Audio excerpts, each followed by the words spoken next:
everyone. Thanks for tuning into the July issue of Marlborough magazine. I'm Susan Loffer, and happy to say it finally feels like summer around here. But just as we're hitting the parks and our yards, so are the mosquitoes. Marlborough magazine's Leslie Canada tells us about two diseases mosquitoes can carry: West Nile virus and Eastern equine encephalitis, and what's being done about them in our community. Mosquitoes aren't only an annoyance, they can also be a danger. Some species are known to carry potential deadly diseases, including West Nile virus. And for the first time this year, state health officials are finding the disease in Massachusetts. These mosquitoes may have West Nile or Eastern equine encephalitis. The response would vary according to time of year, current weather conditions, and mosquito populations. But generally the first line is to alert residents through press releases. We'll do this both through the state and local authorities, and perform additional surveillance in the area to determine if it's localized or more widespread. And if necessary, through consultation with local and state officials, we may do some limited spraying to try to knock down the mosquito numbers. The virus was found in a batch of mosquitoes that were collected in Needham. And while no human cases have been reported this year, that's not to say it won't happen. Last year alone, 6 people came down with the disease and 99 mosquitoes tested positive in the state. Some years there have been up to 25 cases. Some years we find no cases. The first time that they did find West Nile virus in this area was in 1999. And then in the year 2000, they didn't have any human cases. They did find it in mosquitoes and horses, but no human cases. Symptoms of West Nile virus include fever, headache, and body aches, often with a rash and swollen lymph glands. Serious infections can cause additional symptoms of stupor, disorientation, coma, tremors, convulsions, paralysis, and even death. Oftentimes, there may be no symptoms at all. Many people have West Nile virus and they're not even aware of it because these symptoms can be so mild. But West Nile virus isn't the only disease health officials are on the lookout for. Both West Nile virus and Eastern equine encephalitis have been found in Massachusetts. Our surveillance program does trap for these diseases each year. West Nile virus, of course, has been in the news lately. It's been in the was found in this state in the year 2000. Is now found nationwide, of course, and does tend to be a bit more widespread across the state. Eastern encephalitis tends to be concentrated in southeastern Mass, although last year both northeast Mass and southern New Hampshire did show some pretty significant activity as well. Eastern equine encephalitis is commonly known as Triple E. There were 4 cases of Triple E in the state last year, claiming 2 lives. Symptoms of Triple E include a high fever of 103 degrees to 106 degrees, stiff neck, headache, and lack of energy. The most serious symptom is encephalitis, or swelling of the brain. There is no cure for West Nile virus or Triple E. Doctors can only treat the symptoms, but even then, the results may not be good. It is relatively early in the season to find these diseases. If we were to start identifying them now, it would give us much greater concern for the rest of the season. Typically mid to late July we'll start to see some of these diseases identified, and through August and September is typically when the risk is highest.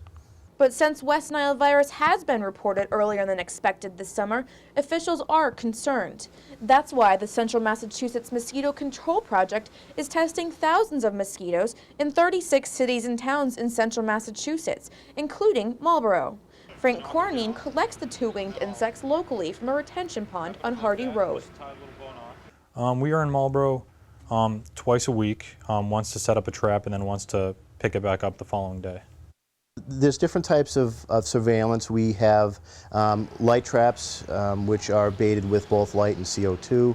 We have what are called gravit traps, which are baited with a hay infusion water. And the field crews will also go out and do what's called a landing rate, where they'll actually stand for a predetermined amount of time and count the number of mosquitoes that attempt to land on them. And that information tells us that we have human biting mosquitoes in that area, and that our application would be justified because the product we're using is a very low residual product and is not active for much more than a few hours. If Frank and Timothy do find an abnormally high mosquito population, they can treat the area a few different ways. Restoration of drainage systems, larval control, And using these steps as the main thrust of the organization, but the spraying does tend to be the most visible part of our program, but one that we try to depend the least on because the other aspects tend to be much more efficient. Some Marlborough residents don't want their home sprayed. They're afraid it could be dangerous. When we asked if we could tag along during a spraying session, they declined.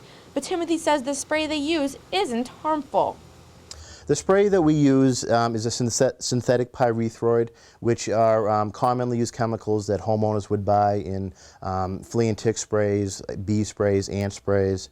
It's a very low residual product, does not last in the environment for much more than 4 to 6 hours in direct sunlight, and also has a very low toxicity to humans, pets, birds, etc.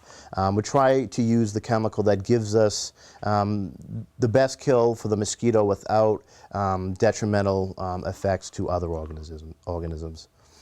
If you don't want your home sprayed, don't worry. There are other ways you can keep mosquitoes away from your home. First, make sure your recycling bins, trash cans, buckets, and tubs are all covered. Get rid of still standing water that's in containers in your yard. Throw out old tires or at least keep them covered. And lastly, change the water in your pet's outside water dishes frequently. If you continue to have a mosquito problem, you can call 508-393-3055 or visit www.cmmcp.org. The services that the Mosquito Control Project provides to residents of Marlborough are all free. In Marlborough, I'm Leslie Canada. Thanks, Leslie.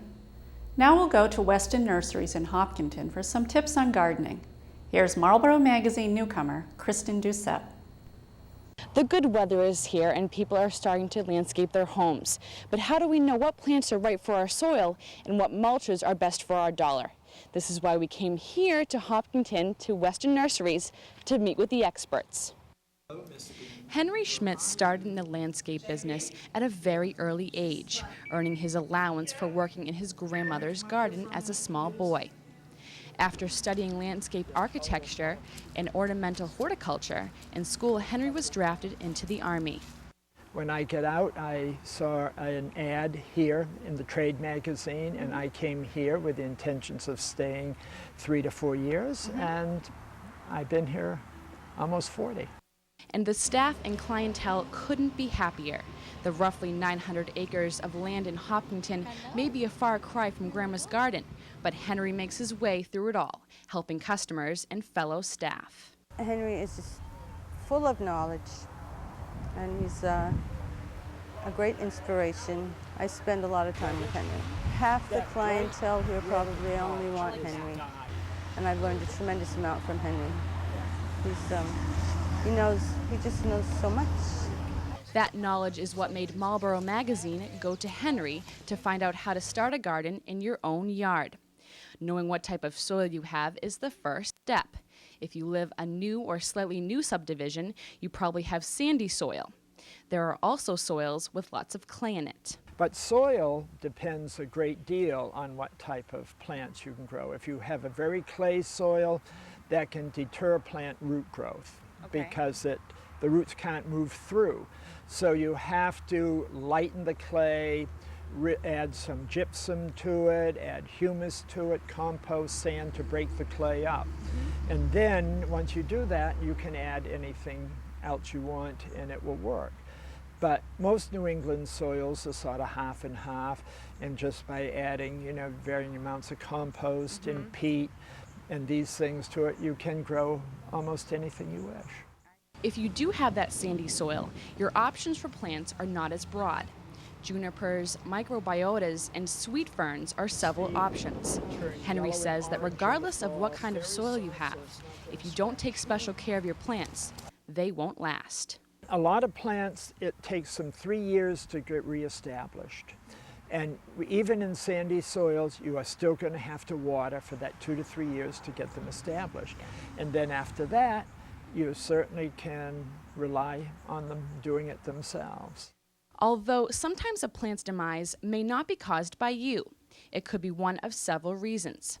The wrong root may have been cut at the nursery when they dug up the plant, Or there could have been an ant colony living under it at your home. This can allow too much air to get into the plant, so all you need to do is pull it out and replant it, or you could move it a couple of feet. Annuals and perennials are also a great option for your garden. While annuals will add color and variety, they will die each winter. Perennials, though, should last 3 to 4 years. You plant them and they will just repeat.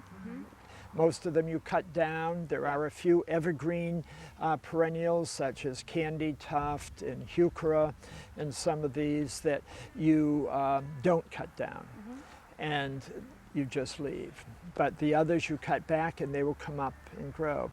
Just this. Mulch is something else that always seems to be added to gardens. You've probably heard that mulch will help with weed prevention, but that is not the case.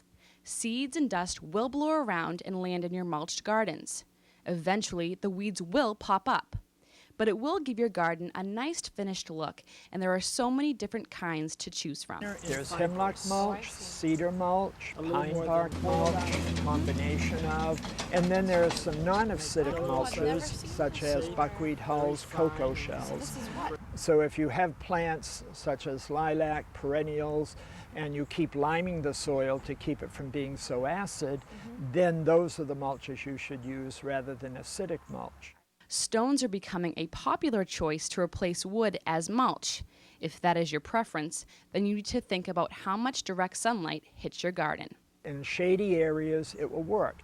But if you think of it as being around a plant on a sun and you're walking on the sidewalk in your bare feet, it's going to burn. So that can burn the under part of your leaves if it's in the sun, unless you keep it very evenly moist. So for shade, it's great. Unless you want a cactus garden, and then go for it. So as you can see, with so many options, so many plants, you definitely need someone like Henry Schmidt to help you on your planting journey. But if you already have a well-established garden, remember 2 things: lots of love and lots of water, and you should be on your way to a beautiful garden.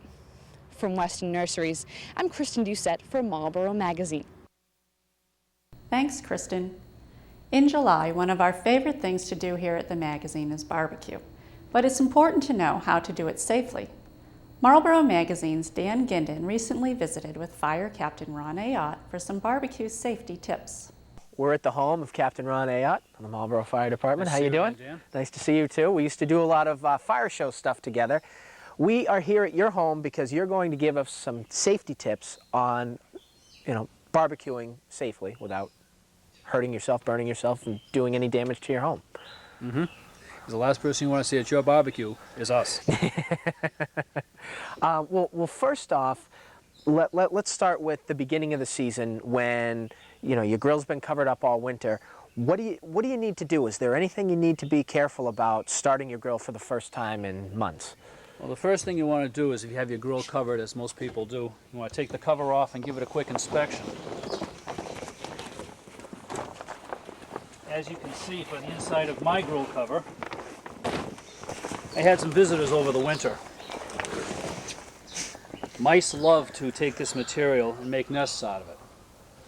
And mice like to nest in places that they consider safe, away from predators. And where would that be? In this case, in here. So before you start your grill, the first thing you want to do is remove your grate and check underneath to make sure there's no nests of mice. Because if you just pull the cover off, fire it up, you may end up incinerating a family of mice, and you don't want flaming mice running all over your deck. Second thing you want to do is make sure that you have an adequate gas supply. Most propane tanks have a fuel gauge on them. This particular grill does. You want to make sure all of your connections are tight. Propane is a gas that's heavier than air, so it will travel downwards. And it catches fire like that. It's a very rapid burn back. So you want to make sure that before you even start to light the grill, you want to make sure that all your fittings are connected properly, nice and tight. When you fire up your grill, turn your buttons on, turn on your gas supply, and hit your ignition switch. And sometimes it takes more than one shot, as it did here. Close your grill cover and wait for it to warm up. When you're setting up your grill, you want to have it away from anything that's combustible. Some people put their gas grills right up against their house. What's your siding made out of? Wood, vinyl. Wood catches fire, vinyl melts. We've had house fires start because of improper storage of grills right up against the house. If you have your grill on a deck, you also want to keep it away from the deck. Wood is combustible. You want to keep it at least a foot, maybe 2 feet away if possible, depending on how big your grill is, where you're located, where you have the grill on your deck. As it warms up, I'll show Dan just how warm it can get back here, and I'm just about maybe 14 inches away here. You want to make sure that you have a zone of safety around your grill, especially in the summertime. Kids like to play around, they're playing in the yard, they're throwing balls, they're throwing frisbees. You want to have a zone of safety around the deck, and generally your zone of safety is stand in front of your grill. And personally, I like to grab something that's a little intimidating, like the tines. The zone of safety. You don't want anybody within this area while you're cooking. You don't want kids running over grabbing frisbees because these get very hot and they can cause serious burn injuries. Now, while we're waiting for this to warm up, what about the folks that don't have, they have a charcoal grill, they don't have a gas grill or an electric grill? I don't own a charcoal grill, but one of my neighbors was gracious enough to allow me to borrow one of his. Charcoal grills have their own hazards. A lot of people who have a charcoal grill put them on the deck like this. One minor problem.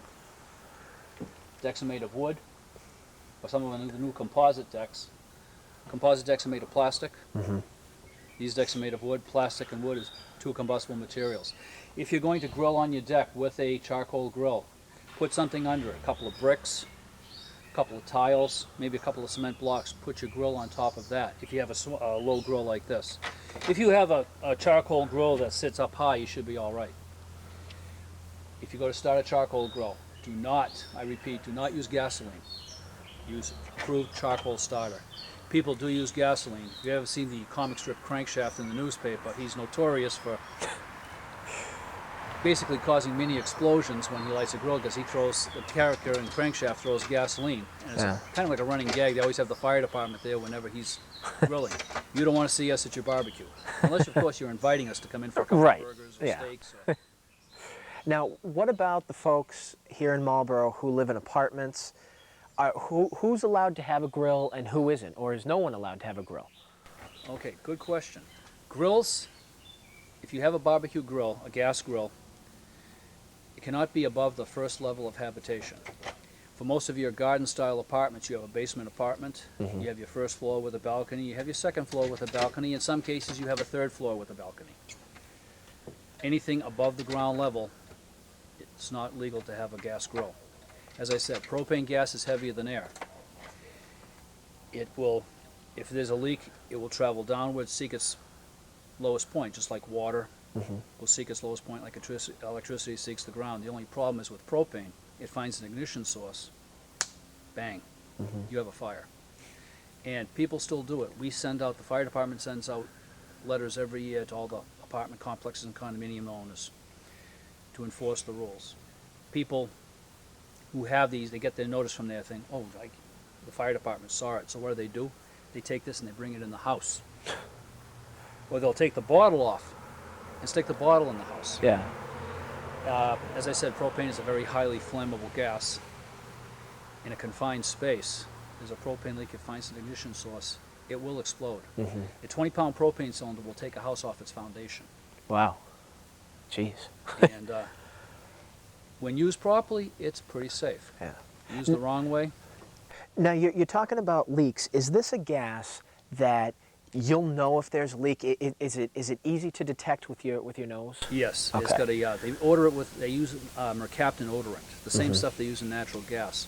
When it's in propane, it has a slightly different smell, but you will notice it. Okay. The biggest problem we have is when people change their bottles out. Yeah. They take the old bottle off, they have it refilled. They come back, they put the bottle back on, and they don't tighten the connections. Propane connections, left is tight, not the right, as opposed to righty-tighty, lefty-loosey. Yeah. When you change a bottle, this particular grill has a hand device to tighten and loosen. Some of the older ones have a wrench. It's just like a big nut. Yeah. When you tighten it, once you tighten it, turn the gas on, and when you turn the gas on, take a soapy water solution, pour it over the fitting, look for bubbles. If you're seeing bubbles, it's not tight enough, you have to tighten. Okay. Well, that's good to know that. All right, now, has this gotten hot enough? I believe so. All right. Keeping your grill clean is important. I got sidetracked last night after cooking a couple of steaks and didn't clean the grill, but when it's nice and warm, you take a grill brush. You want to make sure your cooking surfaces are clean. And it's good periodically if you have your grills to take them out, throw them in your dishwasher, and let them run through a cycle to keep them clean. When you're cooking, a lot of people use marinades. Marinades have vegetable oil. Vegetable oil is flammable, combustible. So when you're cooking around the grill, you also want to be careful about where you're standing. You don't want to become the human torch. Especially when you're cooking fatty foods like sausages. Right. Some meats have a high fat content, and as it hits the flavorizer bars, it will flare up. You see pictures of some people's barbecues. It looks like it's a bonfire. Wow. Yeah. So you want to be careful around the grill. You don't want to wear any loose-fitting clothing. You want to keep your own zone of safety. You don't have to be standing right next to the grill while you're cooking, but don't leave the grill unattended. Right. We've had cases of people have the little bonfire thing. Oh, I'm going to go in and grab a beer, get sidetracked, and before you know it, they have a problem. Okay. All right. So have we pretty much covered everything? Anything else we need to know? Disposal of charcoal ashes. Ah, okay. After people who had the hibachis or the small charcoal grills, make sure it is dead out. We've had people take the ashes, dump them into a box, dump them into a plastic trash can, put them in the garage, put them under the deck, leave them on the deck in a bag, figuring they're cool enough, and they'll put it out with the trash the next morning. Wow. I can't tell you how many fires we've had that have started from things like that. Even in wood stove season, it's the same thing. If you have your ashes, make sure they're dead out. If you have to put them in a container, put them in a metal container and off a combustible surface. It does take a while for them to really cool down, because you see when there's a fire, like the one that was on the news recently, the warehouse that went down. You guys are there when there's no flames. You guys are still there watering everything down because it takes a while. We're still there hosing things down because in a situation of a building, there's so many little voids that we can't actually get into for safety reasons. So all we basically do is surround and drown. We flood it. Yeah. And even after 5, 10, sometimes 15 hours, they'll still find hot spots. Yeah, okay. With charcoal, you could have, all it takes is one little ember that's still burning. It eventually finds its ignition source, and okay, all right. It can cause fires. And just grill safety, it's not rocket science. It's just using your head. Yeah. Another thing I'd like to add, when people go out and refill their gas grills, a lot of them, they'll take their cylinder, throw it in the trunk of their car, or in the back of the van or the station wagon or the SUV. Put it inside a milk crate so it doesn't roll around. Once you get your bottle filled, bring it right home. Don't decide to go shopping or do errands. Or errors. If you go shopping, it is an error, because what happens is there's a pressure relief device inside that. Yeah. And as the pressure builds, it will vent the gas. Okay. And this little valve will keep opening and shutting. And we've had cases of going to apartment complexes or shopping malls where people smell gas in the area, and security says, well, it's around this car. And you see the propane bottle in the car, and what is this gas vents? Yeah. People get in, they don't think about it, start the car, boom. Jeez. All right. Well, thank you for enlightening us and teaching us a lesson here. Thank you. Thanks for tuning in to this episode of Marlborough Magazine. We'll be back next month with more in-depth stories about Marlborough. For Marlborough Magazine, I'm Susan Laufer.